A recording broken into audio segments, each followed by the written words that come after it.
Lance Stephenson was once poised to be a future NBA All-Star. If you looked up Lance Stephenson future star on Google, titles such as these would come up. And as crazy as it sounds for a guy who's been memed so hard in recent years, it's true. He was going to be a future All-Star. We really only know him now as a guy who's memed with his air guitar and his ear blowing. But before all of that, when he was just a hard-nosed second-round pick for the Indiana Pacers, he had slowly worked his way up into the conversation for a future All-Star berth. And at the very least, he was built himself up to be a very viable, very solid starter for a team that went to the Eastern Conference Finals 2 years in a row and pushed LeBron's Miami Heat to 7 games. My name is Kevin Lee, and I'm from fantakeblog.com. We're going to talk about Lance Stephenson's rise and eventually his very quick fall. Lance Stephenson began starting in his third season in the 2012-2013 season, and he averaged very modest numbers with 8.8 points, 3.9 rebounds, 2.9 assists, and a 56% field goal percentage. He started 72 of his games and played less than 30 minutes per game. However, he made an impression on a team that went to the Eastern Conference Finals and would eventually come back the following year and average 13.8 points, 7.2 rebounds for a shooting guard, 4.6 assists, and he was the top guard in rebound percentage, both shooting guards and point guards. As you can see, he was a very elite rebounder for his position. He started 78% of his games and played 35 minutes a game, which is pretty much on par with the top of the Pacers team that year, only behind Paul George. Lance Stephenson was really a key cog in that team, All we remember from that Pacers team is him blowing in LeBron's ear, but Lance Stephenson was really a top key player for that team and a big reason why they got to the conference finals. And the league saw that. The league and the media saw that, which is why the titles of those articles, again, like I've showed at the beginning of the video, that's why they're popping up. That's why they popped up this time, and that's why he would be rewarded with a big contract. And this wasn't just a regular season thing. In the Eastern Conference Finals of both seasons, he was just as good as he was in the regular season. In 2013, when he averaged 8.8 points in the regular season, he averaged 8.9 points in the postseason, in the conference finals, 6.7 rebounds, 3.3 assists. He was the fifth starter in minutes played, which means he was the fifth most of the entire team. However, those numbers are all on par with his regular season numbers from that year, except his rebounds, which significantly went up. And then in 2014, again, on par with his regular numbers, he had 14 points a game, 5 assists per game, which was a team high, 5.8 rebounds a game, and around 50% shooting. And he was second in minutes played, again, behind only Paul George, which means he was very important to that team. The Pacers saw that, the league saw that, and the media saw that. And because of those performances, he was rewarded with the 3-year, $27 million deal with the Charlotte Hornets, after initially turning down a 5-year, $44 million deal from the Indiana Pacers. The Pacers deal was a little bit less per year on average. However, it's obvious now, looking back, that he should have taken that deal. It took Lance Stephenson 4 years to build himself to be a viable starter and a potential all-star with the Indiana Pacers after being drafted in the second round. And all of that so quickly crashed once he went to Charlotte. He cashed in and he quickly burned. This contract of 3 years, $27 million for an annual average of $9 million is the 76th highest of that year, which doesn't sound like a lot, but it's more than guys like Dirk Nowitzki and Mike Conley are making that year.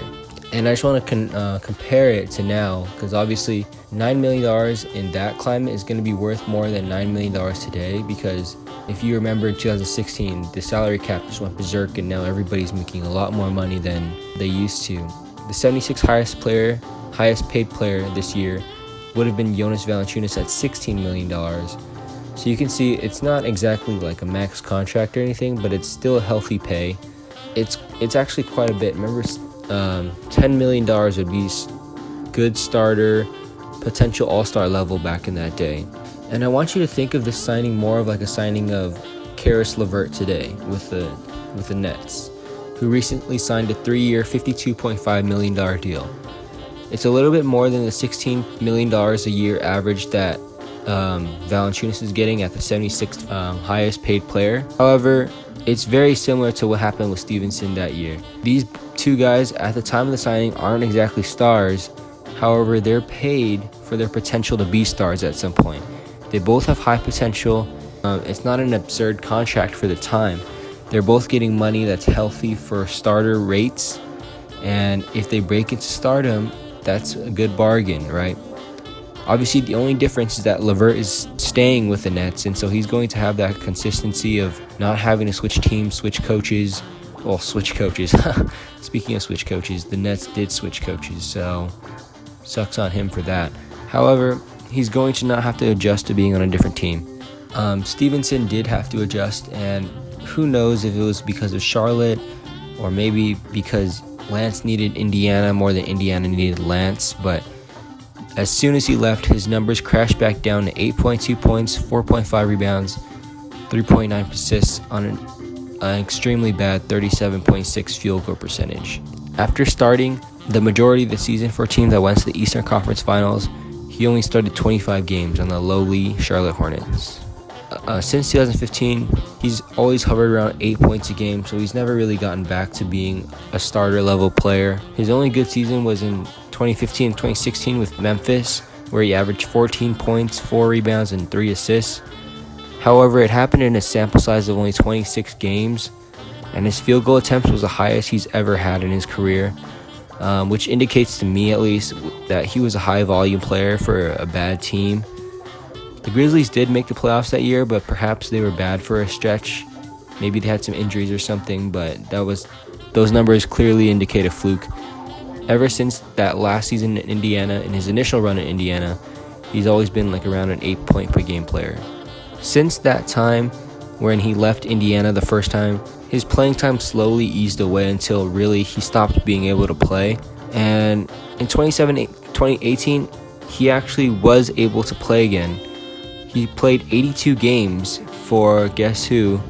The Indiana Pacers. So he didn't light the world on fire. He played off the bench and averaged 9, 5, and 3, which are solid numbers for a bench player. Not exactly starter numbers. Like we've mentioned, he never got back to that point. But those are still good numbers, and probably the best numbers since he left Indiana the first time. So perhaps it was just something about that environment of Indiana that made him realize his potential, but he left that first time, and that's what derailed his career. Perhaps all along it was the Indiana Pacers that had the keys to Stephenson's success in the NBA. Who knows, maybe if he accepted Indiana's initial offer of 5 years, we might be talking about Lance Stephenson less as a air-playing meme player and more as an all-star, a perennial all-star. Is that crazy? I don't know. Maybe that's crazy. Let me know what you think in the comments. If you liked this video, leave a like and subscribe. And if you like this kind of content, you can read articles similar to this at fantakeblog.com. Follow me on Instagram at FanTake Blog and my personal at Kevin Kit Lee. And my Twitter is going to be on the screen as well. This is a shorter video. Just if you liked it, again, leave a like and subscribe, and I'll see you next time.